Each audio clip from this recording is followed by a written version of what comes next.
Hello. What's going on? Not much. We holding up. Good. It's cold and rainy in California. Oh yeah, Yeah. you guys gonna be okay? Are you guys What was gonna that? survive? Are you gonna survive? No, I'm just kidding. Yeah. All right, sweet. So a bunch of other people all RSVP'd to this. We'll see if they show up. Okay. Usually we have about 5 people, but this is kind of like just general workshop time. Mhm. Most of the group calls I will record, especially specifically because we talk a lot about business stuff and there's a lot of good advice, right? It's not just me giving advice. We're not just working on stuff.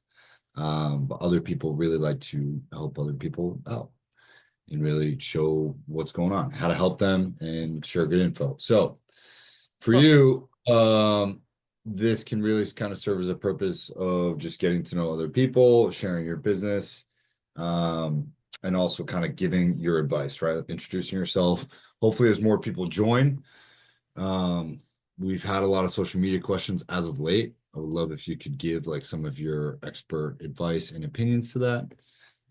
Sometimes people are running late, but there was like over 5 RSVPs for tonight. But Okay. like I said, most of the time, unless you state otherwise that you don't want this recording going on the internet, I put the group calls on my YouTube page just so other people can watch them, listen to them, learn something, and then do whatever. It's good marketing purposes. It's like the only marketing stuff that I put out that's has content with clients. Um, so that's that. But why don't you introduce yourself to Leslie? Leslie's been working on a business, and we can just maybe kind of answer a few questions that we have going on here, and we'll see where everybody else is while I poke around a little bit. Cool. Yeah. Hi, Leslie. I'm Karina. Um, I just started working with Cam like this week, right? Um, he's helping me with my small business that I have as a social media manager, marketer. Um, I offer my services to businesses, small to medium size or creatives who need help with social media strategy and branding strategy. Um, I my services include content creation all the way to marketing and campaign ads and campaign management. So yeah, excited to meet you guys and learn a little bit more about you as well. Awesome. Leslie, why don't you give a little intro as well? Can you guys hear me now? Yeah. Yes. Okay. Hi, Kay. um, well, I've been working with Cam for a few months. He helped me basically get my new business going, which is online personal training and fitness coaching, things like that. But where I've been struggling in is a lot of social media stuff. It's like my website and I don't know. I'm trying to kind of like hone it in recently. I've kind of switched things up a little bit, but I don't know. I guess I always just feel overwhelmed or all over the place when it comes to that stuff. So it'll be Mhm. nice to kind of get to know you and hear, some insights that you have. Yeah, I'm looking forward to it. It's exciting and challenging for me too, so it'll be fun. Hmm. Fine. Stacy, why don't you go ahead and introduce yourself real quick and then kind of what you want to talk about or work on this evening. Hi, I'm kind of out of the loop for a little while, but my name is Stacy Echevarria, and I'm a counselor and coach. I'm also a realtor. Um, so my business is called Create Connection Coaching, and I work with a lot of different kinds of people, individuals, couples. I do EMDR. I just like helping people achieve their goals and kind of optimize their process. Oh yeah. Nice. So Stacy, Karina is a social media expert. I recently started working with her because she's trying to bring her I'll call it freelance for now business, but we're trying to make this full time because she has a lot of talents in ways that I'm very impressed by. I think I'll eventually become one of her clients because social media is one of my least favorite things in the world to do. I don't like it. I hate Fun. it. is built for other things, forced to do a lot of social media right now for my businesses. But there's good and bad perks to it. And I was very impressed by Karina's knowledge of it. And I think we had like 5 or 6 RSVPs, so I don't know where everybody else is. I'll message people in a second. But you two have specifically asked a lot about social media in the past couple months, right? In terms of like cadence of posting, when to post, how much to post, how to make the best videos, how to get good hooks, et cetera, et cetera, et cetera. And even though I always preach consistency and authenticity, right? I don't think that that's it. I think that there's a lot more. And recently I put out something on TikTok and I had my gun wall in the back by accident. I didn't know this was a big deal on TikTok. I got straight shadow. I've been shadow banned for like a long time on TikTok. wow. Because yeah, I had a wall of guns in my house behind me and I just wasn't even thinking about it when I press record. And then I had like to go through all of these reviews and like appeal processes. And now all of my videos have like 300 views, right? So whatever, I'm shadow banned. I have no idea how to fix that. I don't really care because it'll take care of itself in the future. I'm just going to keep doing what I'm doing. But Karina, these two have been putting out a bunch of content for their business, and I know they probably are dying to ask you questions. And if you can share some insight and wisdom, I would love to listen. Yeah, I mean, I know when we first spoke, Cam, you said to create a little presentation on KPIs. So I did Sure. prepare that. We can go over that if you'd like. Yeah, shoot, I just gave you sharing ability. So if you got something, send it. Okay, let me share my screen. Desktop. Let me get a pen.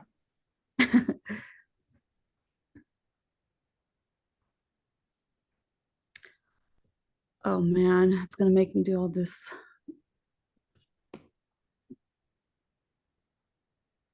What is shadow band?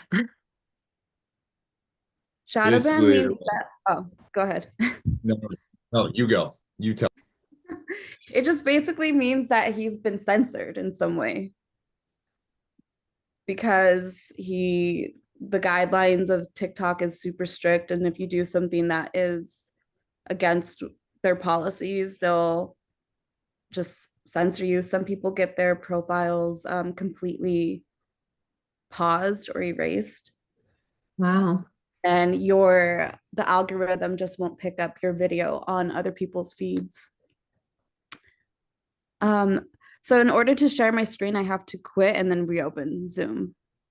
But I did email it to you, Cam, if you have that PDF. Did you Unless, email it to info? oh no, I texted it to you. Let me quit and reopen Zoom because that's the only way it's gonna let me share my screen. So I'll be right back. Okay. That'll be- All right. Stacy, I haven't heard from you in a while. I know. I was wondering if So you were I've still got- around or not. No, I'm here. Miss you guys. Mm. I got really busy with real estate all of a sudden.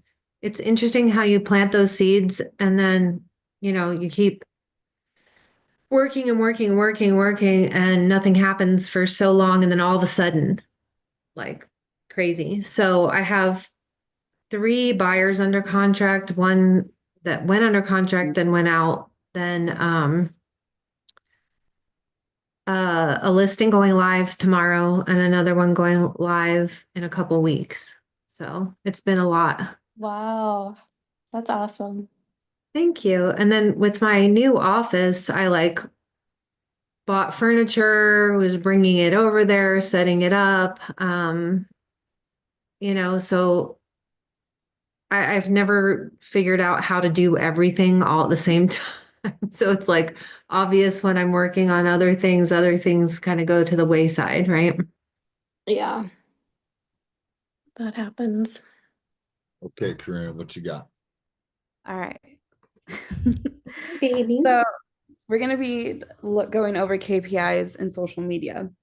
And KPIs is kind of universal. It goes in marketing, website, SEOs, all that. But in order to understand it better, I created this little presentation, just introduction to KPIs, types of social media KPIs, the importance, how to use them, and then case studies, examples of KPIs.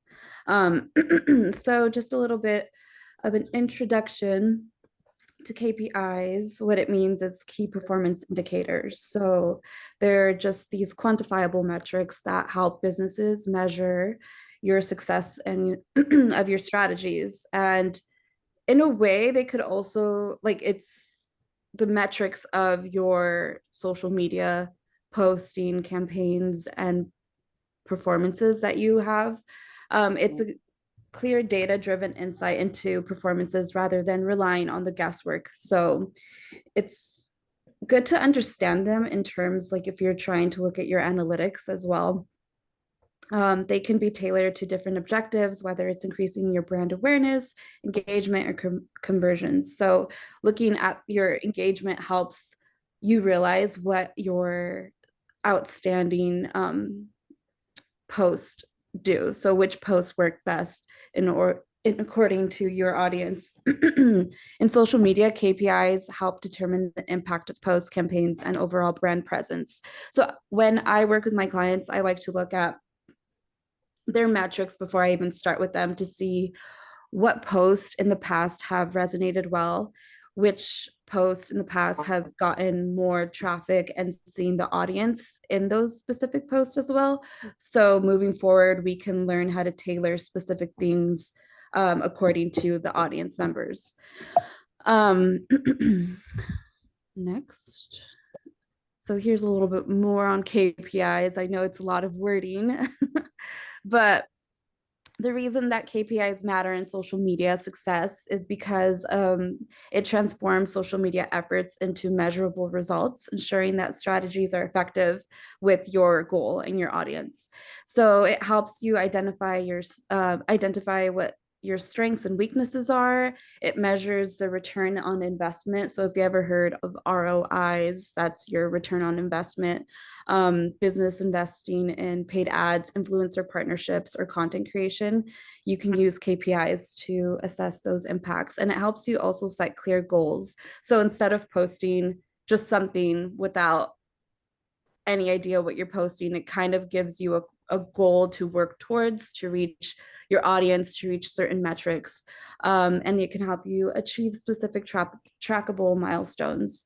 The relevance of KPIs in social media is important because it's how KPIs drive success. It provides valuable insight into your target audience, the behavior, content effectiveness, and campaign performance. So if you've ever had a video that you posted or a static image that you've posted and it's done really bad, you can look at those insights and see, okay, what worked and what didn't work for future posting and ads or videos that you produce. And it also helps you understand your audience better. Like I said, it also helps you understand your content performances, campaign effectiveness, and competitive benchmarking. So if you are looking into boosting or creating campaign sets, ad sets for your social media, KPIs would be really important to learn how to navigate and how to work with them, because it'll help you in your campaigns and your ads that you create in the future. The types of social media, where to go? Your types of social media and KPIs are these ones here. So these are important to know for social media specifically. Your engagement metrics. So it measures how people interact with your content. It's your likes, comments, shares, saves, how many people are like sending it to themselves, the engagement within that one specific post. The reach and impressions is the unique number of people who see your post. So if you've been on Instagram and your insights, if you have like a professional business page on your Instagram, each post allows you to see the insights specifically for the post, and then it allows you to see the overall insights for your whole profile. And it shows you how many people you're reaching who are followers and non-followers, which I think would be important to know, because you want to convert those non-followers into followers, and then those followers into customers. So that's a good tool to kind of get familiar with when you're on social media. TikTok, Instagram, they all have it. It also is good to know the follower growth, so knowing how many people you're getting new followers a month, and it also shows you how many followers you're losing a month. So that's kind of important to know too, because you want to know, why are these people like unfollowing you. And then another type of social media KPI is click-through rate and conversion rate. So click-through rate, you'll see that sometimes when you're creating a campaign. CTR just measures how many users have clicked on the link specifically attached to that post. So it will have like a higher conversion rate to your website if it's leading to your website. And then the conversion rate, again, the percentage of users who take the action. So they'll go to your website or go to your store, click on something, add it to their cart, and then in order to get that, it's a different conversation to get those people to purchase. But the importance of KPIs in social media is essential for understanding how well your social media efforts are working. So I like to do monthly and quarterly reviews on my metrics whenever I'm working with a client, to kind of just go over what has been working in the past, what's working currently, what can we continue to move on using, because it's doing a good job. So it measures your successes and it optimizes your content. So by measuring your successes, social media is more than just posting your content. It's also about reaching real results. And KPIs help determine if your efforts are effective by tracking your metrics, and then optimizing your content by tracking your KPIs. You can see which type of content gets more engagement. How to access this on social media, kind of going back to what I said earlier. You can access and analyze engagement data on Instagram. I'm sure you all know how to do that. Go to your Insights Business Suite, and then it'll show you your engagement rate. Here you can see on the right, I took a screenshot of one of my clients. They were getting more engagement by their followers and non-followers. So our goal was to increase that to get more engagement from non-followers rather than followers. So here's just a quick little overview of how to view all of that engagement on your different platforms: LinkedIn, Twitter, X, YouTube, Instagram, TikTok. And then another importance of social media: improving your ROIs. Time and money is valuable resource. And then it also helps you refine your audience. So there's a lot of importance when it comes to KPIs and the engagement and the metrics, because sometimes I feel like in social media, people want to hop on trends, or they want to hop on certain things because they think it'll get them bigger engagement, or they think it's gonna help bring more traffic to their profiles. And although sometimes that may be the case, it's not always the case, and it's not always recommended, because you're not targeting your niche audience. Like, in order to have strong KPIs and have strong metrics, I would suggest learning who your audience is, really truly understanding your audience. Because if you're in retail, you're not going to want to post something that's broad for cars and health. Like, you want something that's specifically targeted to your retail audience. If you're in fitness and health, like, you want to learn who your specific audience is too. And when I've worked with clients in the past and they've wanted to create campaigns, they said, this is who I want my audience to be. Let's set it at this number. And they had this desire and idea that, oh, we need to have a reach that says 1 million people need to be reached. But I would recommend to go lower, between 50 through 100,000, because even though you set it at those numbers, you still can reach higher. But if you set it at your specific targeted audience, your reach will be higher, because it's your specific target audience. So refining your audience is super important when you're creating anything on social media, and even when you're creating ads. Utilizing KPIs in social media, how to use KPIs effectively. It helps you improve your social media strategy. You would need to set SMART goals. So setting SMART goals ensures that your KPIs are purposeful and measurable. So SMART stands for specific, measurable, achievable, relevant, and time bound. So when you're specific, you obviously are setting a clear, defined goal that you want to achieve. I put here example, I want to increase an Instagram engagement by 20% in the next 3 months. The measurable goal would be ensuring that I can track the progress. So tracking my likes, my comments, my shares. When I work with clients, I always create an Excel sheet that shows either I do it by week or I do it by month or I do it bi-weekly, showing the engagement with our social media endeavors. And then achievable, making sure that the goal is realistic and within your control. Again, don't aim for 100% engagement rate if you're just starting, but I would always shoot for like a good realistic goal.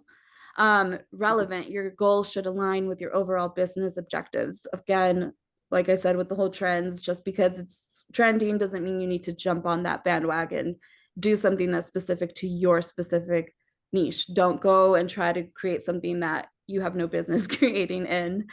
Time bound, set a deadline. So I like to work in 3 months to 6 months increments or by quarters as well. Those are realistic time bound goals. And then monitoring your performance, track the progress towards your goals, use your analytics tools. Meta has good insights. Hootsuite can also help you track your analytics. Google Analytics is another great place for your website to track that engagement rate. Adjusting your strategies. If your KPIs show that their performance is low, so you want to just start adjusting whatever you're creating to increase the engagement. Study your KPIs and study your well-performing posts, because sometimes you can recycle them and just use them again. I would like, if you have a static image means just a photo, not a video, and you want to, it did really well, you want to reuse it, I would suggest reuse it by rewording the copy, something new, or add a graphic or text overlay on the photo. You can always recycle your product that does well. And then that's where A/B testing comes. You can always test something against each other. Test a video against a photo, same message. Test two images, same wording, one separate image, different ways to test it to see what does better. By constantly testing and optimizing your different elements, you can fine tune your content to better meet your audiences. And then using KPIs effectively helps you stay on track towards achieving your social media goals. Here's a little example case studies that I've done in the past. So real world examples. One scenario would be a local bakery noticed that their social media post wasn't getting as much interaction. So they started to look at their KPIs, likes, comments, shares, posts, and then the bakery launched interactive polls and ran a series of giveaways encouraging their followers to share the post. And then that helped increase their KPIs. The engagement increased by 40%, showing that the interactive content like polls and giveaway actually significantly boosted their interactions. And then there's just 3 more examples I have here. And if you guys want, I can email this to you so you can look over it. But yeah, so conclusion, key takeaways, KPIs are essential for measuring social media success. It helps you understand if your social media efforts are on the right track. It helps regular tracking and adjustments lead to better results. So learning how to use the KPIs and monitor them will help you in your future posting. Different KPIs serve different purposes: engagement, reach, conversions, etc. Not all KPIs are the same. So some measure how people interact with your content, and then others track how many people see it. And then some focus on how well your content drives action. So you have your engagement, reach, and conversion.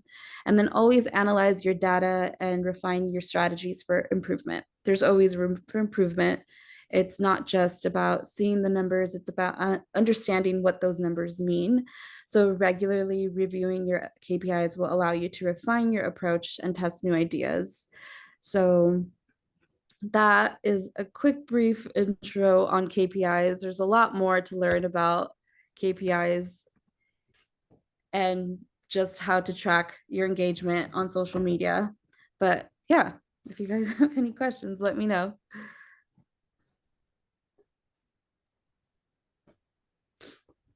I have a question. Sure. So, as I mentioned previously, I'm terrible with social media. Always have been, and I probably always will be. I don't spend a lot of time really looking at analytics, but where would you say that authenticity against what the data says, how would you factor that in? Authenticity is your branding, right? So you creating a post that's authentic to your brand and seeing the analytics of those posts compared to a post that is just commercial, that's how you would measure it. Seeing how it measures up against to just a normal like commercial post that you put out. Yeah. I've Because your seen analytics, go ahead. no, I've heard people trying to like do copycat strategies of saying, oh, I like how this person does their videos, and I like how this company does their videos. So they almost try and like copy a strategy and apply it to their own thing. That kind of gives me the ick, I gotta be honest. But how would you sprinkle in authenticity into your own unique strategy?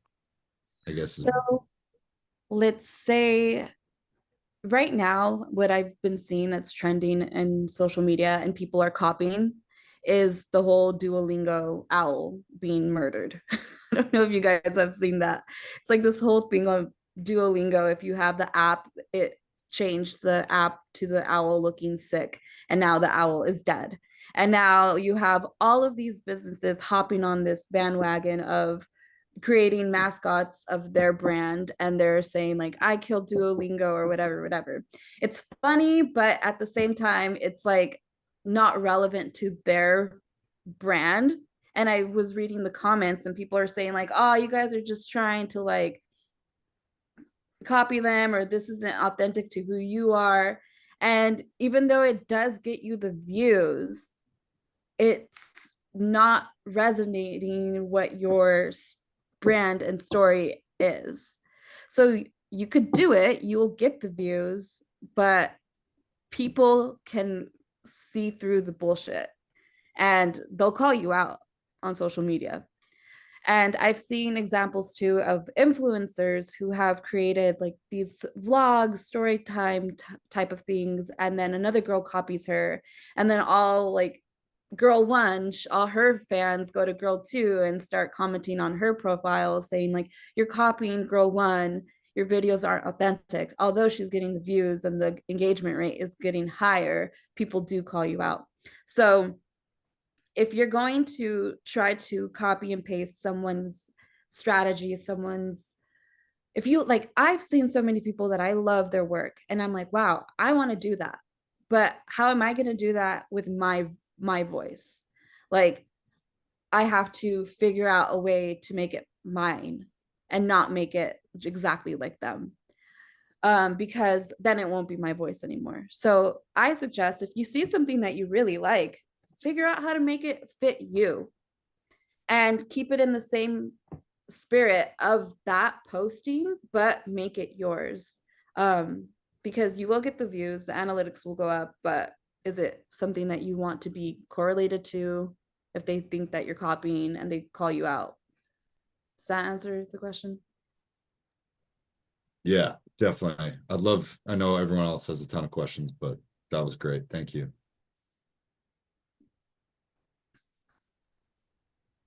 What you guys got? Every week you guys are asking social media questions, so I know you guys got them. All right, throw them out there.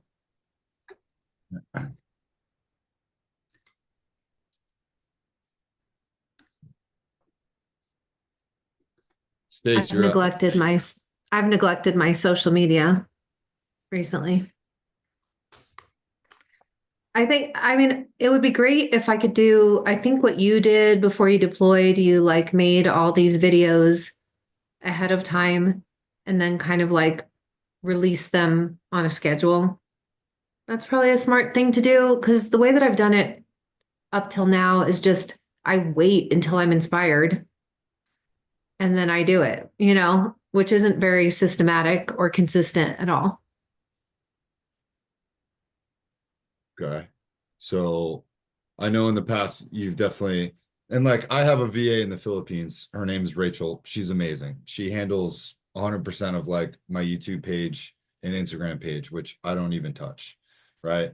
And it's growing and it's doing well. It's awesome. She's doing a great job. The only things that I really do is I'll post on TikTok like after I have like a good lesson or a good thought or like a good takeaway, right, from a call or a meeting or an overall experience. And I try and post that. Sometimes they're good, sometimes they're not. But I think the thing that I am good at is like consistency, right? And I know that when we talk about consistency, it is like you have to, you have got to just keep doing it, not because of the results, but because you care more about being consistent, right? By pure science, repetition will make you better at something. It will, right? So if it's getting more followers or getting more viral or just getting better at speaking on a camera, the only way you're going to get better is by repetition, right? The military taught me that. I think what Karina is saying about analytics and using all of these things is super, super smart. But for a guy who has limited time, I'm only focused on consistency. And that's why consistency and authenticity are my strategies, because those don't require a lot of extra time. I'm not looking at my results and looking at my shares or my sends or how many people reach at the end of the week, right? I'm just focused on continuing to build my business. And even if I'm not, like, I think I've had like 2, maybe 3 new intro client calls like this entire year so far. That's fine. But what I have been doing is I've been building a new ideation about like the next level of my business. So even though I'm being consistent with content, right, and the schedule is kind of open over the next couple months, I'm like, okay, well, there's some things that I want to do. And now I have more space to focus on other things to actually create, right? So even though I'm being consistent with content, but maybe the results aren't quote unquote there, I'm still focused on building and ideating out and sketching out what the next version of my website looks like on Shopify and how I want to present that, right? And the boundaries and the things that I want to offer, which is good. So it doesn't always, what I try and teach you guys is like you posting, you getting stuff out there, right? You guys are, I see a lot of people getting really concerned about the results, right? Even my business partner was Stronger for Longer. He's like, oh, we're running ads, but we're just not getting the results. And I was like, yeah, I don't think we should be running ads right now. I think we should be doing grassroots stuff, sending outreach, being consistent with here's who we are, here's another post, here's more authenticity. That's always kind of my strategy, but everyone has their own. What do you think is stopping you from posting without inspiration? That's what I'd like to know. Why do you feel the need inspiration in order to post?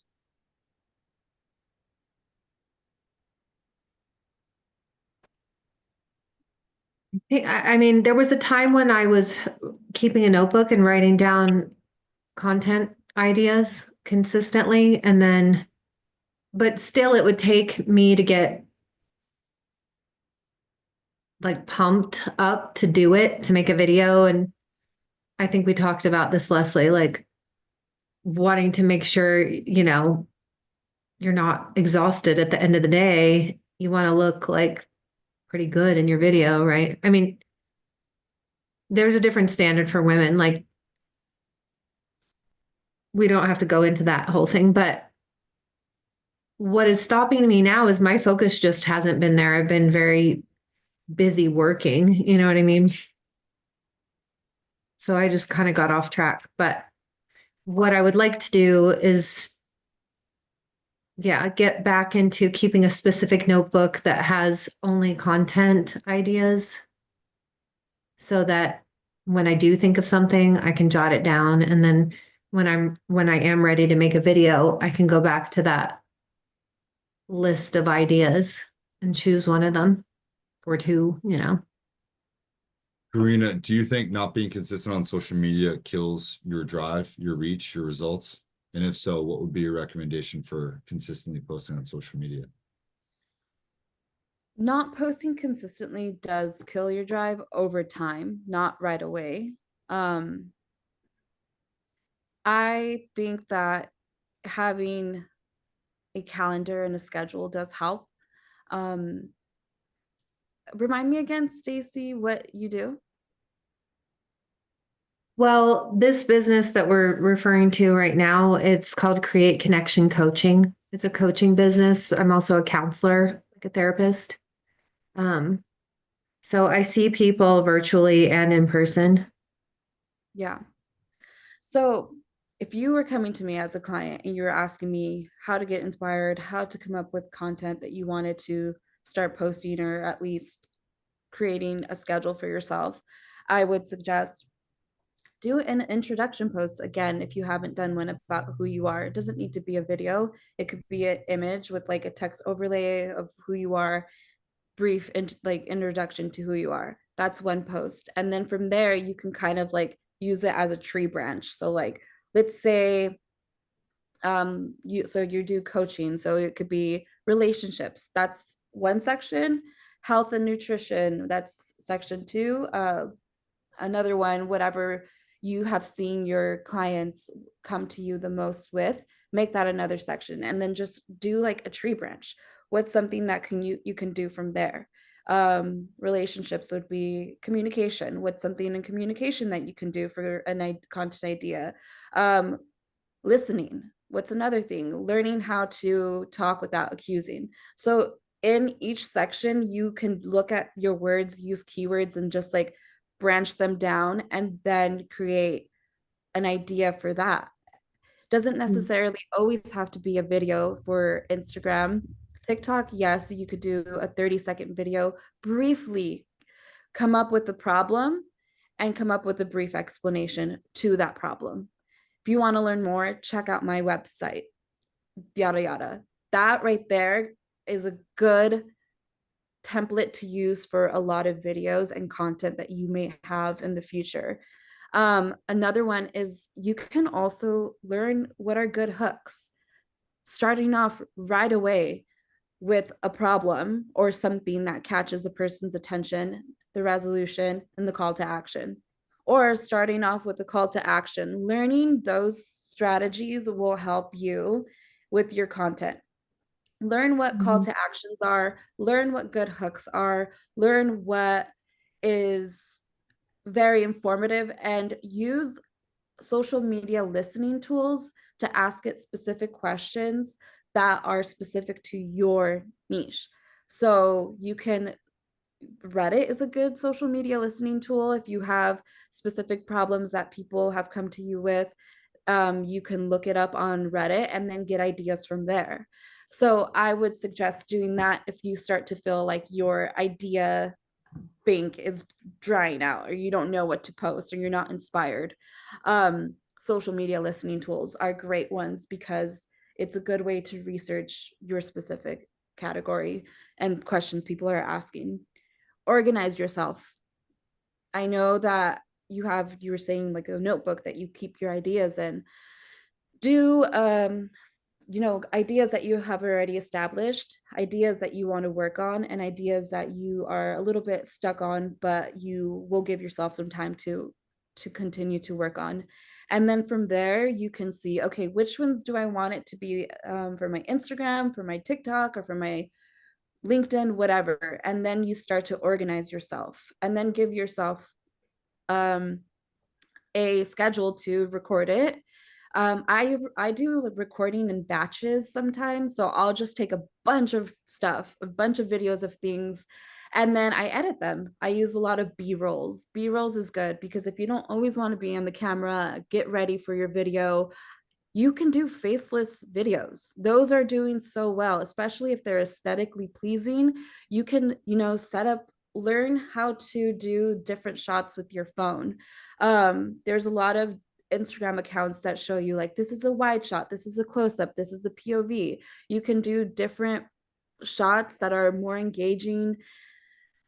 and do a voiceover. It doesn't necessarily need to be you in front of the camera. It could be faceless videos. So there's a lot of different Yeah, ways to create content that isn't necessarily just use it in a front of the video. camera or a video. Yeah, you could do carousels on Instagram. You can do LinkedIn also does videos. LinkedIn, it would be a great place for you to promote yourself too.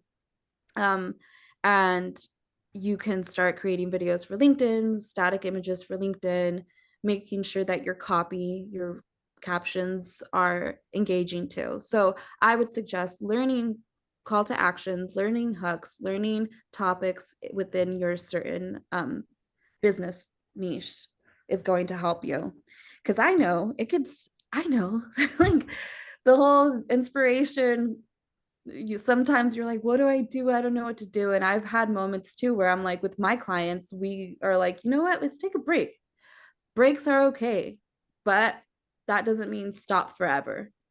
Take that Mhm. break, give yourself some time, regroup, come up with ideas, and then start making them, and then start scheduling them. You don't have to pay for expensive platforms.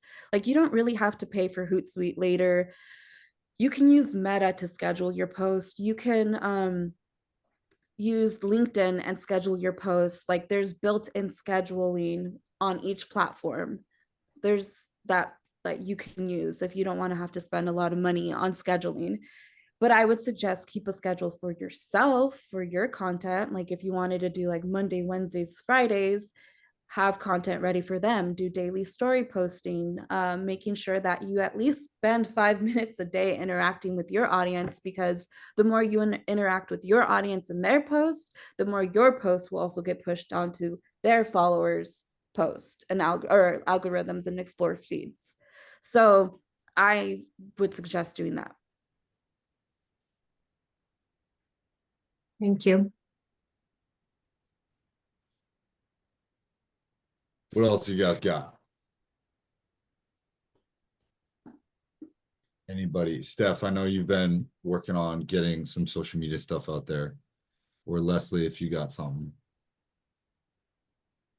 Amy, you're Not never. necessarily questions, but I kind of bringing it back to that trend thing that you were saying. I think it's very important to, yeah, keep in mind the trends, but also be able to adapt it to what you are providing. And I think that's where the trends become really viral, because it's like, okay, it's the sound that's allowing us to get into different people's eyes, but we're also now sharing what we are providing. Mm-hmm. I agree. There's a trend right now where people are creating life size products of their products. So like Tarte has like these huge concealer looking things, and Rhode, Hailey Bieber's doing it.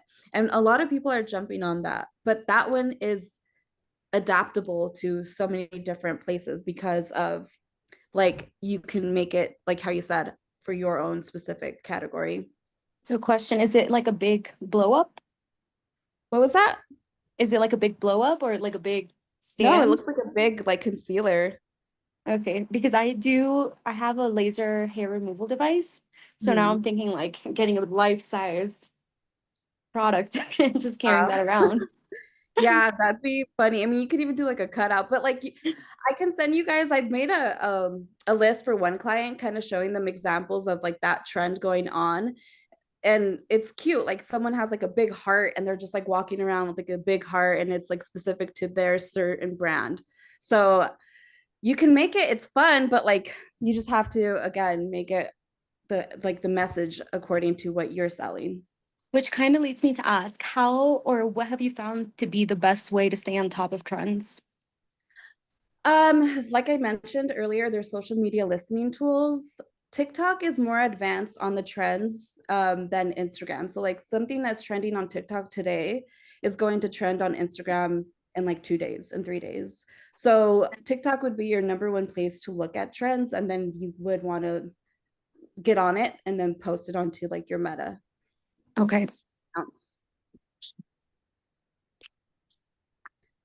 Also, Instagram is more aesthetic and it's more polished than TikTok.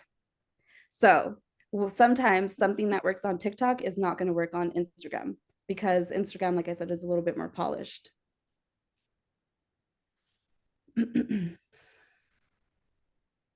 What about, I have a question just about setting up like a personal account versus a business account when you're starting out. I've seen Mhm. some people really recommend, say, hey, make your business a personal account for a while. And then I've seen other strategies about being like, nope, make a business account from day one. You'll have access to more tools. But I swear, whenever I've made my business a personal account in the very beginning, it's grown faster. I'm able to reach more people. Yeah, Do you have any insight there? I would just suggest I do. So on TikTok, if you're a business, I wouldn't do a business account on TikTok. Like, that's my personal opinion. TikTok, you should just keep it as a personal if you're not selling a specific product on TikTok. Like, if you're selling a water bottle and you want to sell it on TikTok, then yeah, you would need a business page. Instagram is a little different.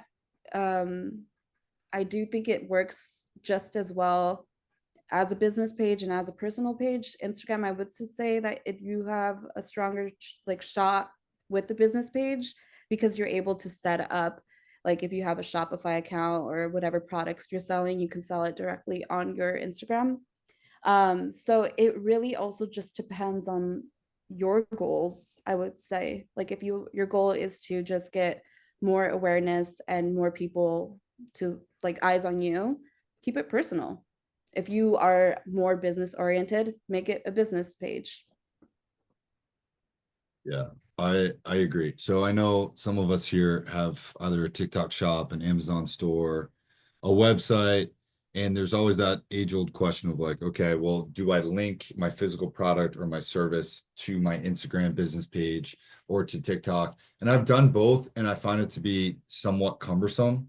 Like all of these integrations, it's cool that everything can be integrated, but I've found that stuff doesn't really work and talk well, right? Like even if you're selling something on Amazon, but also selling on your website, but someone orders on Amazon, but it doesn't go through your website, or if someone goes through your website, but it doesn't go to Amazon, and then it doesn't go to the fulfillment facility, right? Or if someone orders a SFL product on my TikTok shop for SFL TikTok, it doesn't quite, I have to like go into TikTok shop, approve it, import it into Shopify, then approve it, and then it goes on its way. And a lot of this stuff doesn't really talk well. Do you have any sort of process for saying, hey, here's the best way to integrate a business, and here's my recommendation for it above everything else? Because you see everybody selling shit on TikTok. Yeah. I finally bought something, I think, for the first or second time on TikTok the other day because I thought it was cool. But like everyone's pushing something. So what is the most efficient way to do it? When you're selling a actual product, yeah, you're going to want to set up your TikTok shop. I have faced that problem myself with customers before because TikTok, it's its own platform, and then you're connecting it to a separate platform. So you do hit those walls. On Instagram, if you wanted to sell a product, you can connect your Shopify product page to it. And then yeah, I think, sorry, I like lost my train of thought. That's like the best way to do it. There's a lot of trial and error when it comes to Instagram and TikTok shops. So I need to get back to you on that one specifically. Yeah, I know. I understand stuff is always changing. So like, even though we talk now, next week it could be whatever else. Last quick question. I've seen a lot of different shit about hashtags lately too. People are saying, don't do hashtags. People are saying, do 3 hashtags. People are saying, put all the hashtags. What's your recommendation as of late? Do you personally, do you look at hashtags? Fuck no. So I think that's your answer. So like, Hashtags, yeah. SEOs, right? Search engine optimization. SMOs, same thing. Your keywords need to be put in your video when you're talking and when you're writing your caption. That's how you're going to get. So like if you go on TikTok and you look up like a certain keyword that you usually always use in your videos, people can research that too, and then they could put it in their search bar. And if you don't even have it as a hashtag, your video will still pop up if you're using it in audio and you put captions. That right there is like a hashtag within itself. So hashtags aren't necessarily like that great. They're neither here nor there. I would suggest making sure you're using your keywords in your caption and in your video when you're talking, in your hook, in your call to action. Use your hashtags. Yes, some people do use them, but I don't. Do like you ladies use your hashtags? Do you ever specifically go look at a hashtag like hashtag blue? You'll search the keyword that you're looking for. So I would suggest using keywords in your videos and your caption. The only just- instance I've sorry. noticed myself using hashtags is where I want to make sure that I keep or like I funnel a certain type of content to the same place so that if I can start making that word more known and when they Google it or like put it in the search bar on Instagram, that will pop up. That's the only instance that I've noticed it'd be beneficial. Yeah, it has its benefits, but it's the same as using keywords in your captions too. And I've seen a lot of people, creators who have said, oh, if you're making a video, use your hashtags, you know, like do like, let's say the color blue again. You write the word blue as a word on your video and you just scoot it over out of the frame. And that right there, when people are searching the word blue, it's linked to your video already. So it'll pop up on the search feed. That's another good way to getting That's really good. the hashtags in your captions. Don't use 20 hashtags in your caption. Like use 8 tops, like max, like 8 hashtags, but that are specific to what you're selling at the bottom of your caption. And then just use the bigger keywords as well in your video and in your captions. Because yeah, I see people where they post like 30, 40, so many hashtags. And I'm like, okay, but like, who's really looking at all those hashtags?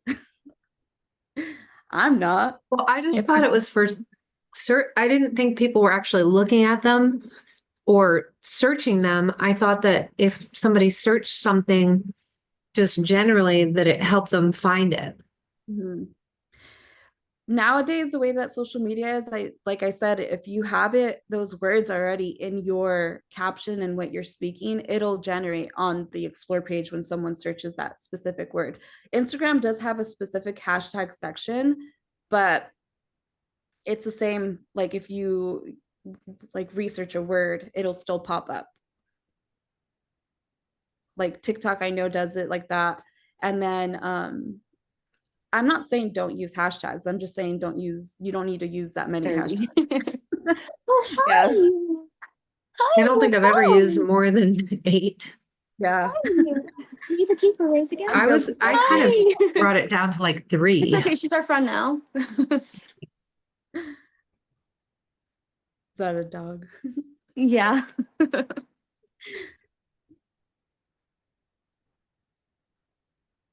Is there anything else? Any other questions?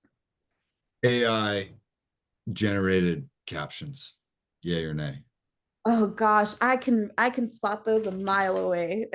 Of course you can, but does the algorithm say, ah, fuck that, I'm gonna limit the reach?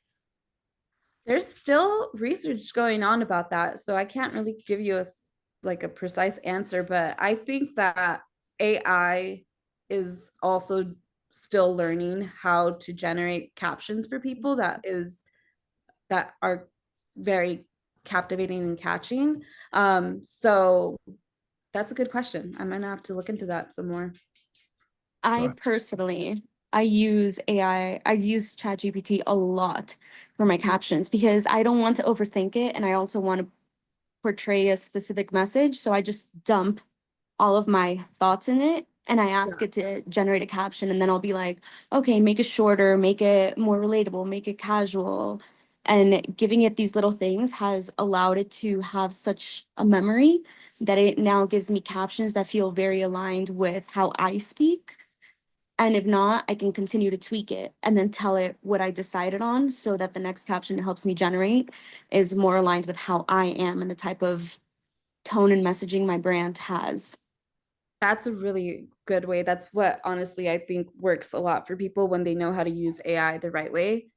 So if that works for you, I'm on board. I've done that. Shoot. Which Like, leads me to ask, I tell how ChatGPT, I'm can like, you no. spot? No, I How bet can I because for spot? me, yeah, for me, it's like I want to make it as easier and less heavy on me as a workload. So I'm like, how can I just take away that like heaviness? So Mhm. ChatGPT is my best friend. But how can you spot when a caption is AI generated? Is it because you can feel that it's not somebody actually speaking, or what is it that gives it away? What you're doing is allowing ChatGPT learn how your brand and your tone of voice is. So your captions are going to be different. If I went on there and I said, if like we both had the same business in a flower shop and we both use ChatGPT to create captions, it's not going to be word for word the same thing, but it's going to be the same essence because we're not telling ChatGPT, hey, this is who I am, this is my brand, this is my tone. So people who don't use AI to their advantage and train it to talk the way that they and their business is, then because I have a client who's in paintball. Our competitor posted something and I saw their caption and it was so AI. And I was like, dude, at least go in At there least put and in like a little bit. the emojis Yeah. or at least the word. For some reason, ChatGPT loves to say the word elevate a lot. That's like that one right there. I'm like, that's AI. Like if I see the word elevate in any captions, I'm like, that's AI. So I think the more you work with the chat and AI and learning how to do generated captions, you'll see what feels real and what doesn't. Because if there's a specific word in a caption that you're like, wait, that doesn't make sense, like that word doesn't fit, then it's AI. But Okay. if you want to use AI, go for it, but just train it to have your tone. So yeah, I don't know. I think I've been in it for too long that I can call it out when it's AI and when it's a person. If hey Karina, so let's kind of start wrapping it up. I just want to say thank you. Put in your details in the chat and then put in your details. You join the Discord too, right? Yeah. Not just put in your details and your website if it's live, right? I know we talked about it by tonight. But yeah, put in your details so people can connect with you, right? I am not a social media expert, but I am really good at connecting people with the right people if I don't know anything and Mhm. things I don't know. But I know a lot of good people who are experts, and I'm sure some of these people will reach out and you can continue to help them because the best thing that we can do as a community is just continue to learn from one another. So, Mhm. but yeah, drop your stuff there. If you guys have any questions, hit me up. As always, I do post these group calls. If you said something that you don't want to go on the internet, I'll probably post this tomorrow, so you have plenty of time. But for the most part, I'll be speaking with all of you soon enough. But reach out anytime. I'm just getting over like 3 weeks of the flu and feeling like absolute death. So besides that and learning French for 9 hours a day, I am pretty free. So give me a shout if you have any other questions or working on stuff, but I will talk with all of you guys soon. Sounds good. Thank you. All right. All right. Au revoir. Thank you guys. Bye.